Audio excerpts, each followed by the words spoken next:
Hey, hi, hello there, and welcome back to Formula Amateur, where today we are talking about the brief history of Haas. We're going to do it a little bit different because this team has only taken part in 10 seasons so far, so it'll be slightly different, but then we'll be back to normal next time round when we'll discuss the next team. But first, let's focus on a brief history of Haas.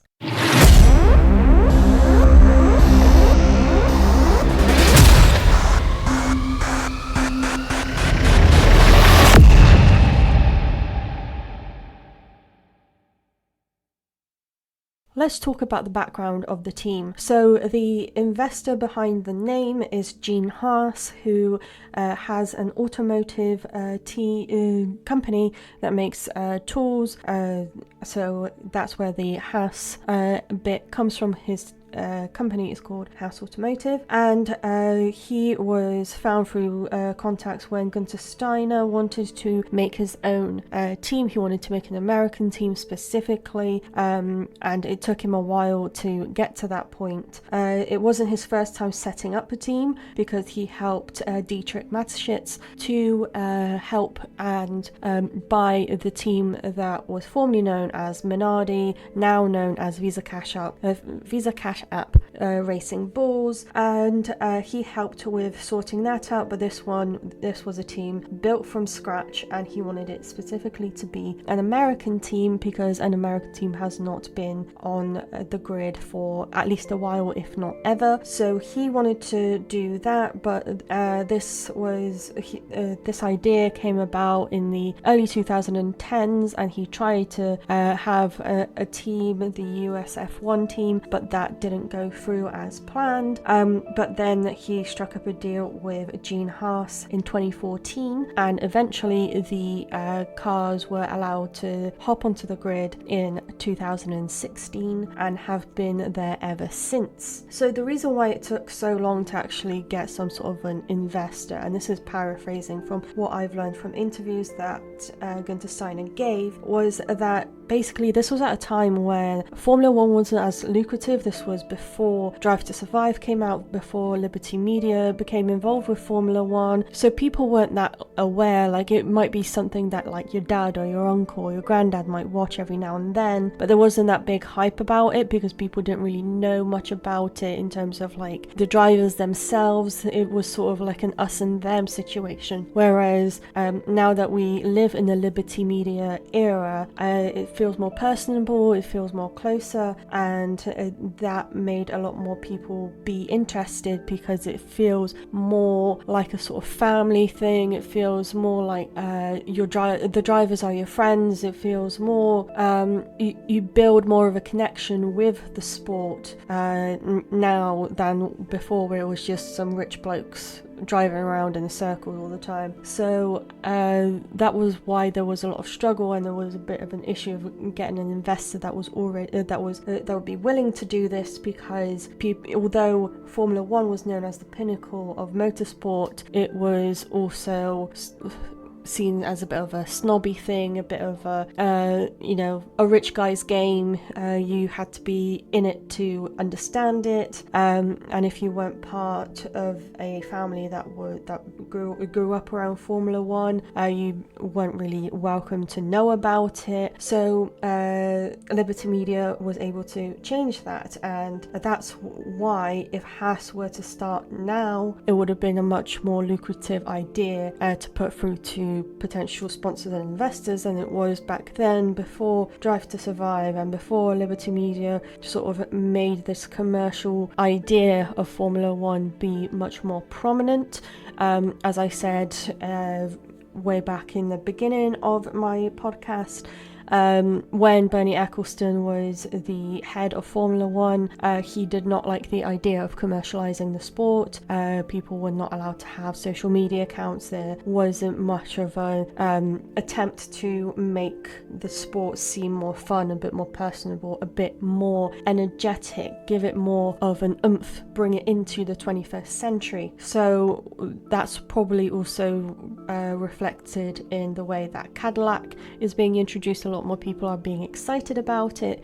So Haas would have probably not struggled as much as a team back then if they were set up now in terms of getting the investors, because Formula One is seen as a much bigger thing than it was before. But hindsight is 2020, as they say, but that's why it took a while for an American team to get onto the grid, and obviously with times moving on, to add more additional teams, there's always there are always more things thrown into the mix as to why they might not be added onto the grid, but that is how the most recent team, being Haas, only having 10 seasons, it took a long time to actually get them onto the grid, and then now that we have them and soon we'll have another team added, it has been quite revolutionary. So Gunther Steiner himself was the team principal from 2016 when the team first got on the grid, and was there until 2024 when his contract did not get renewed, and he found out when he was buying some ham in a supermarket in Italy. He got the phone call that he was not being renewed, and ever since then, since January 2024, Ayo Komatsu has been the team principal of the team. The main headquarters of Haas, as just generally automotive wise, with its other racing counterparts, is based in Kannapolis in North Carolina, near the state capital of Charlotte. And the team also has a base in Banbury, where they develop cars during the times when they are racing in Europe, which is up until the Azerbaijan Grand Prix at this very moment. So we still have 3 more European races there. But I'm sure they use the base more often than just that, but it's mainly used to fix up the cars and to upgrade the cars throughout the year, but especially during the European season. And they also have a design office in Maranello because they are a customer of the Ferrari engine supply thing, so they wanted to be close to their engine manufacturer, which is Ferrari. So their design office is very close, if not on the grounds of where the Ferrari headquarters are. And the Banbury office, coming back to that, it was bought from the Marussia F1 team after they left the grid. I presume a big reason why Marussia left the team was because they had a significant loss in one of their drivers, Jules Bianchi, who sadly passed away after a serious crash, which left him comatose for many months before he sadly passed away. And then the team just couldn't pick itself up. That's just my presumption. I'm sure more things came into the reason why the team is no longer on the grid, but their offices were bought by Haas and have been there ever since. And Banbury is very close to Brackley in the UK, where the Mercedes headquarters are, but as we know, Motorsport Valley is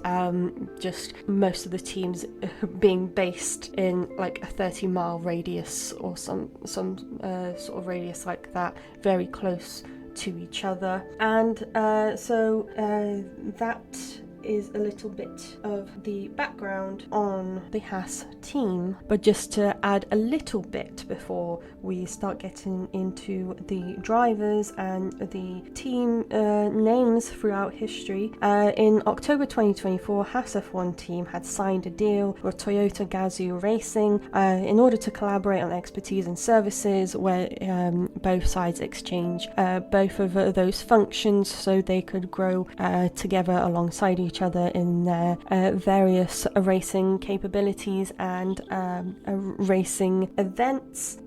And this does not change the fact that the engine supplier is, and for now will still be, Ferrari, but Ferrari gives and has always given a much scaled down version of an engine to its customer teams, which are currently Haas and Sauber, but soon it will also be Cadillac themselves before they get their engines from GM Motors. So the engine supplier for now with Haas remains Ferrari. Okay, so let's talk about the Haas drivers. So there are a few names that are a bit reoccurring. So in 2016, in their first season, they had Romain Grosjean and Esteban Gutierrez. In 2017, they had Romain Grosjean and Kevin Magnussen. In 2018, they also had Romain Grosjean and Kevin Magnussen. In 2019, they also had Romain Grosjean and Kevin Magnussen. In 2020, they had Romain Grosjean, Kevin Magnussen, and Pietro Fittipaldi. This is because after the horrible accident that Romain Grosjean had, where his car split in half and it caught fire, and he literally walked out of fire, where people expected him not to even make it out of there. Thank goodness for the halo. That he quit because of his health and just him wanting to do what's best for his own family. So Pietro Fittipaldi came in for the remainder of the races. In 2021, we had Nikita Mazepin and Mick Schumacher, the son of Michael Schumacher. In 2022, we had Mick Schumacher again and Kevin Magnussen, and with Nikita Mazepin, his family was also a major sponsor of the Haas team in 2021 until the Ukrainian war occurred, and him being from Russia, they had to cut ties there, so he was let go of for the 22 season, and Kevin Magnussen stepped in right before pre-season testing started. In 2023, we had Nico Hülkenberg and Kevin Magnussen. In 2024, we had Nico Hülkenberg, Kevin Magnussen, and Oliver Behrman, who stepped in for 2 races for Kevin Magnussen. One where he couldn't drive because he had enough points to warrant a race ban, so he couldn't take part in one of the races because of that. And then in the second time, this was during the Brazilian Grand Prix, he was ill and couldn't take part, so Oliver Behrman stepped in. And then in 2025, the drivers are Oliver Behrman and Esteban Ocon. And fun fact about Esteban Ocon, his race engineer is Laura Mueller, who is the first ever woman to receive the role of race engineer for an F1 driver in the whole entire F1 history. Now, let's get on to the Haas names. Okay, so let's talk about the Haas names throughout their time in Formula 1. So throughout 2016 up until 2020, they were known as Haas F1 team, but for a time there they were also known as Rich Energy Haas F1 team, but that was very brief because the sponsor pulled out during the season. And then in 2021, they were known as Uralkali Haas F1 team. That's the company that Nikita Mazepin's dad owned, and eventually they had to cut ties for reasons as mentioned previously. And then in 2022, they were once again known as Haas F1 team. In 2023 onwards, they have been known as MoneyGram Haas F1 team. Thank you so much for listening to another episode of Formula Amateur. Unfortunately, there's not another race this weekend. We are still waiting on them to resume at the end of the month. Please check out my lovely colleagues on the Be The Change Media Network. Check out our website, BeTheChangeMediaNetwork.com, for all your news and merch and anything else of the sort. Don't forget to check out all of our lovely podcasters as we are growing day by day. Have a lovely rest of your week, and I'll see you on Saturday. Goodbye.